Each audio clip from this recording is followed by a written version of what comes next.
নবদ্বীপে শুঁয়োপোকার অত্যাচারে পথ অবরোধ গ্রামবাসীদের। পাট চাষের ফলে এলাকা দখল করেছে শুঁয়োপোকা। সাধারণ মানুষের বাড়িতে টেকা দায়। প্রতিবাদে নবদ্বীপে রাস্তা অবরোধ করে বিক্ষোভ স্থানীয় বাসিন্দাদের। এলাকা দখল করেছে শুঁয়োপোকা। শুঁয়োপোকার উপদ্রবে বাড়িতে থাকা দায় হয়ে পড়েছে সাধারণ মানুষের। প্রায় সপ্তাহখানেক ধরে শুঁয়োপোকার উপদ্রবে নাজেহাল স্থানীয় বাসিন্দাদের জনজীবন। মূলত পাট চাষ করার ফলে পাটের পাতা থেকেই এই শুঁয়োপোকা মানুষের বাড়িতে বাড়িতে ছেয়ে গেছে। ঘর থেকে শুরু করে রান্নাঘর, এমনকি ভাতের হাঁড়িতেও শুঁয়োপোকা কিলবিল করছে। বারংবার চাষিদের বলা সত্ত্বেও পাট চাষে কীটনাশক দিচ্ছে না। তারই প্রতিবাদ জানিয়ে নবদ্বীপ থানার চর মাঝদিয়া চর ব্রহ্মনগর রাজ্য সড়ক অবরোধ করে বিক্ষোভ দেখালো স্থানীয় বাসিন্দারা।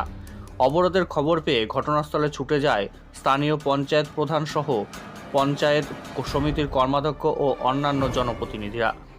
চাষিদের সাথে বসে সমস্যা সমাধানের আশ্বাস পেলে অবরোধ তুলে নেয়।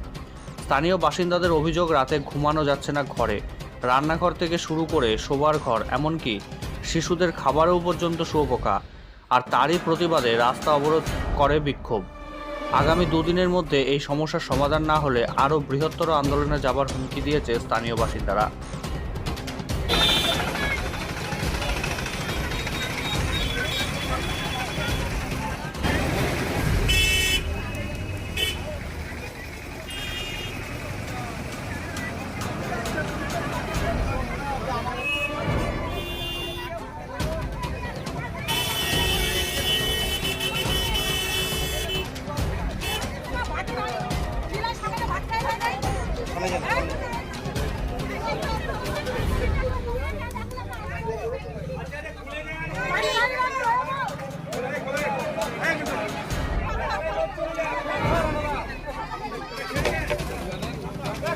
আমাদের মূলত সমস্যা, আমরা যে পাট বুনেছে দুটো পয়সার জন্য, কিন্তু পাট চাষ করেছে ঠিক আছে, ওরা ওষুধ দেবে না কেন পাটে?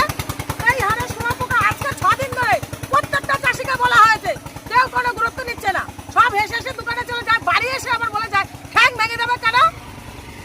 কিসের জন্য? নটর মেয়ে আজকে 5 দিন শুঁয়োপোকার সাথে বিস্কুট খেয়ে নিয়েছে। তারপরে ভাতের হাঁড়িতে, মশারির ভেতরে, বিছানায়, সব কিছুতে। কিসের জন্য? হাইরোড অবরোধ হবে কেন? হাইরোডে পাট লাগানো? হ্যাঁ, ভাতের হাঁড়িতে বিছানা আজকে 6 দিন ধরে প্রকাশ নিজের পয়সা দিয়েছে ওষুধ দেওয়ার জন্য। তারপরে ওরা চাষিরা বলে ওরা ওষুধ দেবে না কেন? ও প্রধান বলে ওর ওষুধ দিতে হবে। ওরা ফসল করে কি প্রকাশকে পয়সা দেবে? কিসের জন্য? এগুলো কোন ধরনের আইন? জমি করবে পয়সা করার জন্য, দুটো পয়সার জন্য। ওরা তো স্টেপটা তো নেবে যে ওষুধ দিতে হবে। বাড়ি ঘরের মানুষগুলি কি করে থাকে? আজকে 6 দিনের 7 দিন, আজকে 7 দিন তুমি বাড়ি চলো, প্রত্যেকের ঘর দেখো, বিছানা দেখো, চলো তারপরে কথা বলো। আপনার নাম কি? আমরা খবর পাওয়ার সাথে সাথে 20-25 মিনিট পরে আমরা এসেছি। আসার পর যারা অবরোধ করেছেন তাদের সাথে কথা বললাম যে যে শুঁয়োপোকা এলাকায় যে পাট চাষের কারণে শুঁয়োপোকার যে উপদ্রব, সেই উপদ্রবটা তারা সত্যি মানে নাজেহাল। তারা মানে ঘরে বাইরে রান্নাঘরে সমস্ত জায়গায় শুঁয়োপোকার এত উপদ্রব, তারা কিন্তু নাজেহাল হয়ে যাচ্ছে। তার জন্য সেই যন্ত্রণায় তারা অবরোধ করেছিল। যাকে আমরা তাদের সাথে কথা বললাম যে অবরোধ করে তো এইভাবে লাভ নেই, আমরা চাষিদের সাথে কথা বলবো, চাষিদের সাথে কথা বলে কীভাবে সমস্যার সমাধান করা যায় সেই চিন্তা ভাবনা আমরা করবো। আমরা চেষ্টা করব যাতে সমস্যার সমাধান করা যায়। 5-7 দিন ধরেই চলছে, কিন্তু এমনভাবে ওরা আজকেই একটা বড় ধরনের পদক্ষেপ নেওয়ার চেষ্টা করেছিল যে অবরোধ ফবরোধ করে চারিদিকে এসে করে আমরা এসে কথাবার্তা বলে আমরা সেই অবরোধ থেকে তুললাম এবং তাদের সাথে কথা বললাম যে না, চাষিদের ডাক ডেকে আমরা কথা বলবো কীভাবে এই সমস্যা